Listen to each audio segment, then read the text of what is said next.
Adagara po kayo magbasa na ron. Maluwi ba ko ano ba?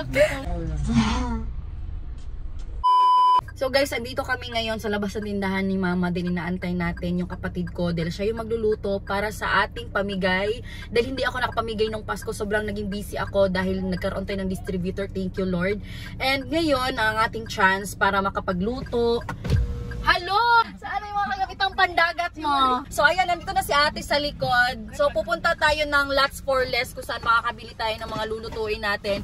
Sa kanya ko na ipapaubaya kasi wala akong talent dyan at wala kaming kagamit ng mga panghigante. So lulutuin namin pang 100 pieces para sa mga homeless and beggars. See you there!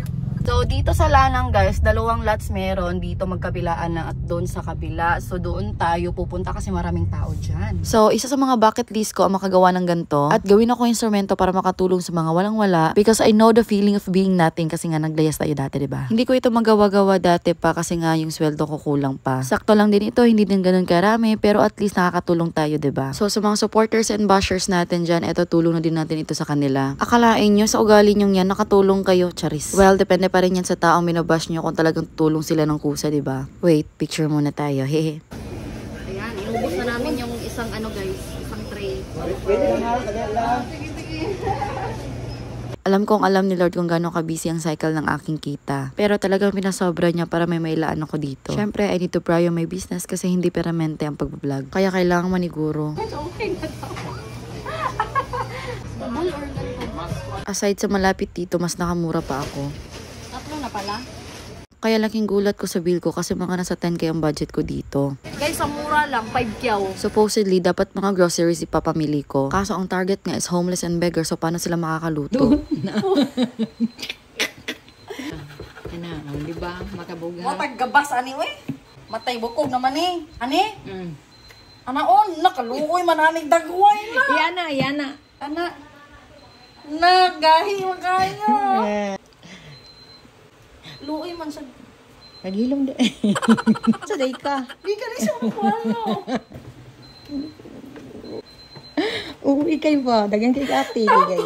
Na, pindataan. Literal na gusto kong tumulong even sa pagluluto pero talagang hindi ko kaya guys. Yan, nagtulong-tulungan na kaming lahat dito. Siya sa pruta, si Bunso naman. Ay may patimbang-timbang pa diyang nangyayari.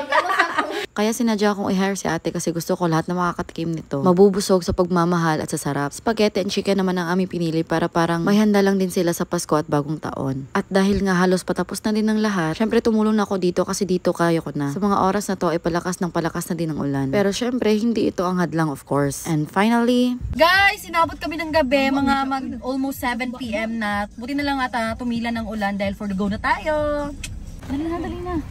Actually, homeless and beggar yung aming pabibigyan. Kaso nakita namin to mga nagtatrabaho sa kalsada, umulan man bumagyo. Hindi na namin abutan yung ibang target namin sa daan kasi nga umuulan. Kaya nag-proceed na kami sa San Pedro hanggang sa paikot-ikot kami pa uwi. Sorry guys, but I can't help myself not to cry.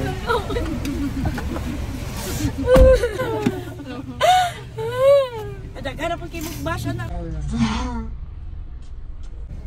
Maluwi ba ko ano ba? Dili pa ka ng mga mama. Dili ka naman ka ng murag na feel good niya nga. Dili. Uy. Ano Messi oy. Adagara po kayo magbasa na ron.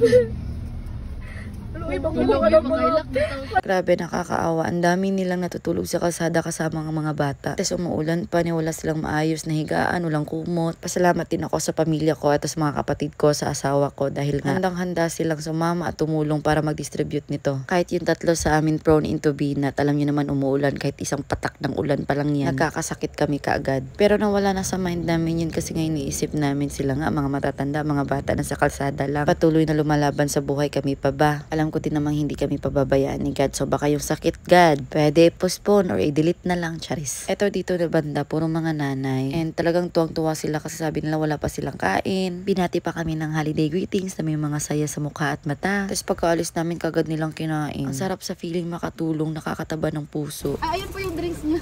Nanay, oh. Thank you po. Dito na area talagang medyo nahirapan kami kasi hindi na kami makababa sa sobrang lakas ng ulan. At ayan sila na mismo ang lumapit nagsidagsaan. Tapos may nakita kami parang nakatambay lang dun tapos nakisali. Tapos pabalik-balik siya tapos sila nanay hindi makasingit kasi nga matatanda na. Sana sa kahit hindi ganitong paraan matuto pa rin tayong tumulong sa ating kapwa-tao. Kahit any other way sa pagmalasakit, ibang-iba sa feeling guys at ikakatuwa din ng Panginoon. Eto dito nahirapan kami kasi kahit sa pag-hazard wala kaming space mapantayan saglit kaya binalikan namin si kuya. Tumatakbo kami kasi nga nagmamadali din kami dahil nakahazard lang kami sa bandang unahan. Kuya, bila mo ka ba? Eto naman nadaanan namin sa kalsada, syempre hindi namin kayang ipagwalang bahala ang sakripisyo na ginagawa nila sa pagkokolekta ng ating mga basura. Kahit sobrang lakas ng ulan. Eto na yung panghuling dinagsa kami na kahit may unfair na kaganapan sa distribution, ay naway i-guide pa rin sila ng Panginoon na mag-share sa bawat isa. Naway kayong lahat ay mabubusog at maging masaya. After dito ay tipre naubos yung 100 pieces natin kaya binigyan din namin itong mag-ina na naglalambingan sa daan. Actually, ang gusto ko sanang background dito is background music ng kantang Pampasko. Eh baka ma-copyright tayo, nako. Okay lang ba sa inyo? Ako nang kakanta. I-change natin ang mood dito. Handa na ba kayo? 1, 2, 3. Ngayong Pasko, magnineng-neng ang Pilipina. Siya nang sa mundo, tanaw nila ang iwanag man. Way na naman. Mamamag pa ngayong Pasko. Ay magbigayan tayo.